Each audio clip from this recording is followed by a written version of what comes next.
Hey there, good evening, and welcome to Sports Center with John Buccigross. I'm Steve Levy. Dick Vitale was honored with a Lifetime Achievement Emmy tonight. His acceptance speech was 17 minutes and 45 seconds, all without a teleprompter.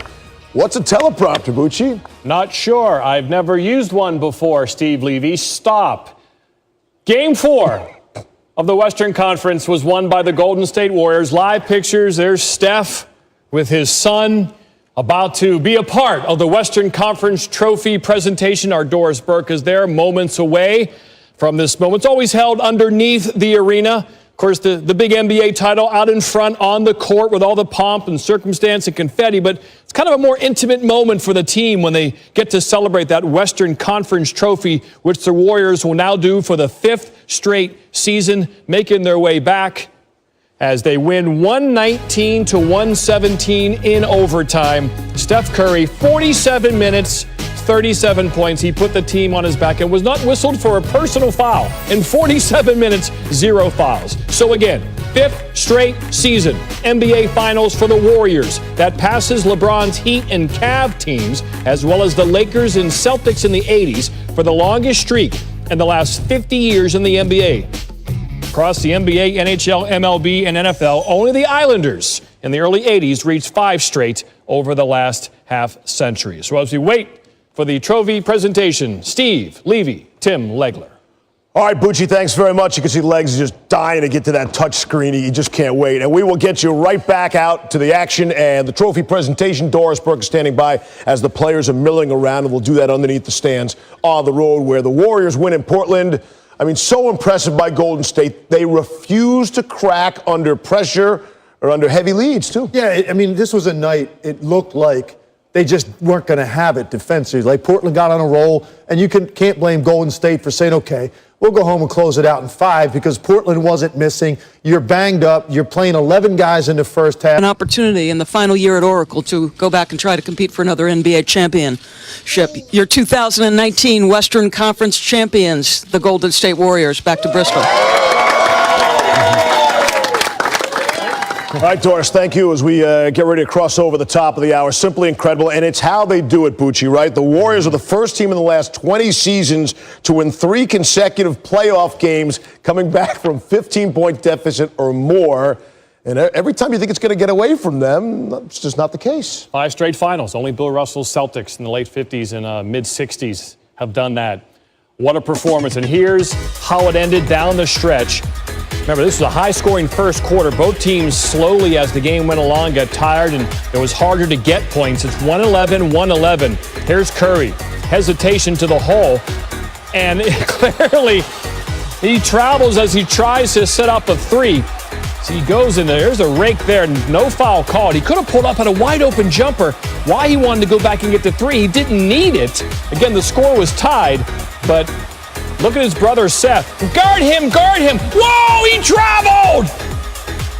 And he did. So the game remains tied. And that gives Portland a chance to prevent the sweep. Lillard kept going inside. Throws up the running one-hander. It doesn't go.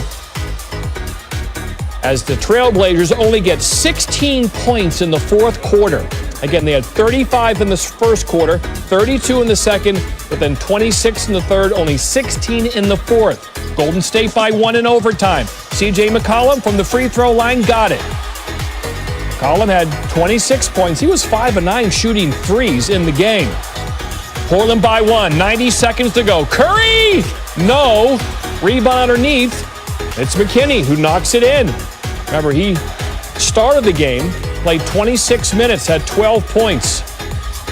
Golden State by 1. Draymond Green. What a series he had. Drains the 3. Remember, these are shots he was passing up. It looked like he had the yips with a lot of his outside shooting. But you can see in this series, he had a triple-double. Curry had a triple-double. That never happened before in playoff history in the NBA. 2 teammates with triple-doubles. Curry can't get the game-clinching layup. So here comes Portland. 2 to tie, 3 to lead. Again, Lillard not going to get that call, but the ball is out on Klay Thompson after they looked at it. Grazed off his forearm, so Portland still has a chance. 2 to tie, 3 to win. It'll be Lillard in the corner, but Thompson was all over him. Thompson had just 17 points. on 3 of 10 3-point shooting, but of course he plays all that defense for 46 minutes. No one played more minutes than Curry's 47. Again, he was whistled for no personal fouls in the game. Portland just did not attack him enough. So this is Steve Kerr's 5th NBA Finals appearance and his 5th season as head coach. According to Elias, he is just the 3rd coach in the Big Four history to go to 5 championships in their first 5 seasons. You see Toe Blake with those awesome Canadian teams and Paul Brown of the Cleveland Browns. Steven. And Toe Blake makes the show. Back with Legs, and you will hear, as you can see, you'll hear from Steve Kerr. We hope to bring you all of the key members of the Warriors that we can. And, of course, we'll hear from Coach Stotts and the Blazers, too. Always, loser sound is always much more interesting than winner's sound. To me, watching this game, every possession by Portland down the stretch seems difficult. Everything is hard. Everything looks so much easier for the Warriors. Why are they so special that way, Legs? I think when you look at Golden State and you look at the way that they beat you, there are things that they do that are unique unto themselves. And I think it starts for me with the way that they push the ball on makes or misses and the relentless surge up the floor that they get out of Draymond Green. Stop it right here. Now, this ball goes through the net. Draymond Green is 90 feet from the other end. He's basically the last guy up the floor. There is no way after making a shot you should give up something this easy on the other end.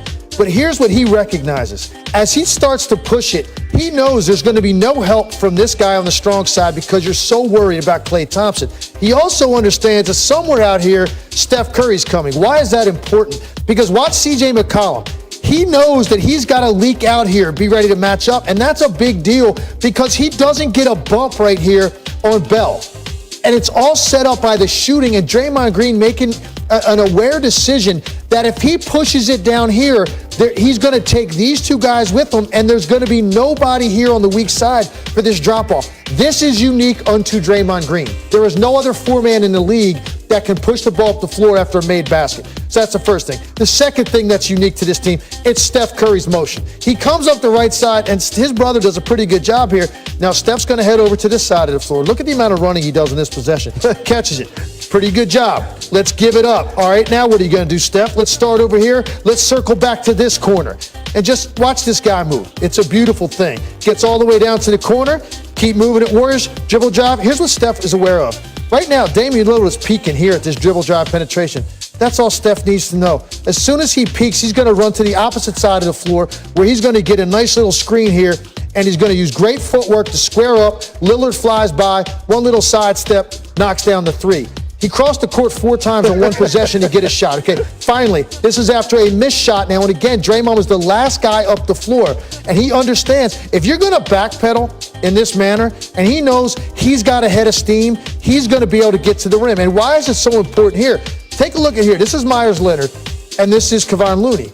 That's who Myers Leonard's supposed to guard. But the fact that Draymond Green pushes it so quickly, Myers Leonard can't switch and get back to Looney. Well, you say, well, why does that matter? Here's why. When Draymond pushes it, you're left with C.J. McCollum trying to block out Looney. So his speed and push up the floor leads to this offensive rebound because Myers Leonard was never able to get back to the paint, identify his man and match up because he's worried about the corner shooter because here comes Draymond Green pushing it right down their throat. So Draymond Green's speed up the floor and the relentlessness, and then Curry's motion. Those are 2 things that no other team in this league has right now. And in the case of Curry, no team in NBA history has had one of those. But that's what makes him so special. Yeah. And once again, a great second half. Golden State able to utilize those things to erase another deficit and win 3 straight in which they had to come back.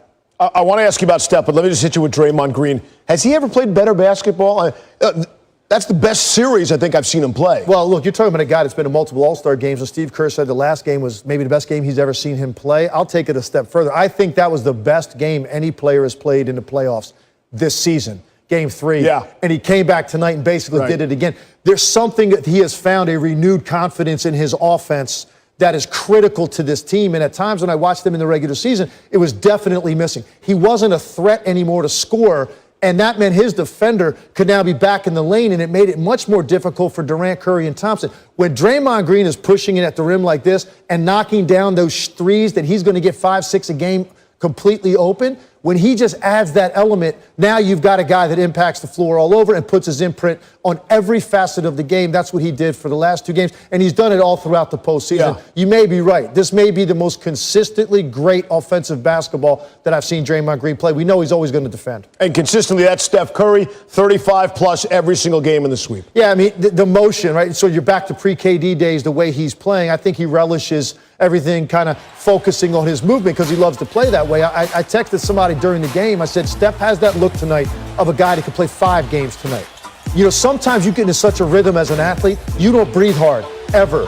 That's what Steph looked like tonight. It was effortless for him, and that's what you think about when you think of Steph Curry at his best from his 2 MVP years. They're back to basing everything they do off of his motion and the problems it causes defensively because of communication issues and how far you have to extend. Now, obviously, you're going to add KD, we think, at some point. Right. You make that adjustment and you go back to that X number of possessions where KD just uses his greatness to get shots off. But, man, it's been fun to watch Steph rewind the clock a little bit here over the course of the last 6 games. No Durant, no Iguodala, no Boogie. No problem. I mean, if they would have all played, you think they would have beaten the Blazers in 3, Bucci. Over to you.